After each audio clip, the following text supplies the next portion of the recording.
നമ്മളെ പൊരേന്റെ ഉള്ളിൽ കയറി എന്തിനാണ്? പാമ്പിനെ പിടിക്കാന്. ഈ ആര് പാമ്പ് പിടുത്ത കാരണം? വെറുതെ പറയാണെന്ന്. അവിടെ ഒരു പാമ്പ് ഇല്ലായിരുന്നു. അങ്ങനെയാണെങ്കിൽ ആ പാമ്പ് എങ്ങനത്തെ പാമ്പായിരുന്നു? എങ്ങനത്തെ പാമ്പെന്ന് ചോദിച്ചാൽ തലയും പാലും ഉള്ള പാമ്പായിരുന്നു. അല്ലാണ്ട് പിന്നെ കൊമ്പും കാലുള്ള പാമ്പിനെ നീ കണ്ടിട്ടുണ്ടോ?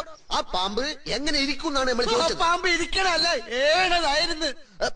എന്നാൽ ആ പാമ്പ് ഏത് ജാതിയിൽപ്പെട്ട പാമ്പായിരുന്നു? ജാതിയാ? നെറ്റിമ ഒരു കുറിയുണ്ടായിരുന്നു. അപ്പൊ അയ്യങ്കാരാവും. എന്തേ പാമ്പ് അയ്യങ്കാരാ? തർക്കം വെക്കാണ്ട കാര്യം പറയുങ്ങള്. ചോദിക്കണ ചോദ്യം ശരിയായിട്ട് ചോദിക്കാൻ പറയും. ബെസയുള്ള പാമ്പായിരുന്ന ബെസ ഇല്ലാത്ത പാമ്പായിരുന്ന? കടിച്ചാലല്ലേ അറിയൂ. ഈ അല്ലടോ പറഞ്ഞത് രാജവെമ്പാലയാണ്, ഇത്ര നീളമുണ്ട് ഇത്ര വണ്ണുണ്ട്.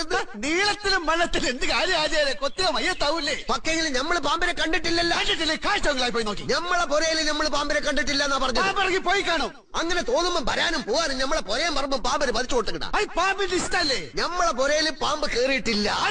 അറിയാം. നമ്മള് കണ്ടിട്ടില്ല. കാണാത്തത് ഉണ്ട് എന്ന് നമ്മൾ വിശ്വസിക്കൂല. ദുബായ് കണ്ടിട്ടുണ്ടോ? ഇല്ല. അപ്പൊ ദുബായ് ഇല്ലേ? എന്താ വിളിക്കണ്? നമ്മളിവിടെ തുണിയിലാണ്ടിക്കണ.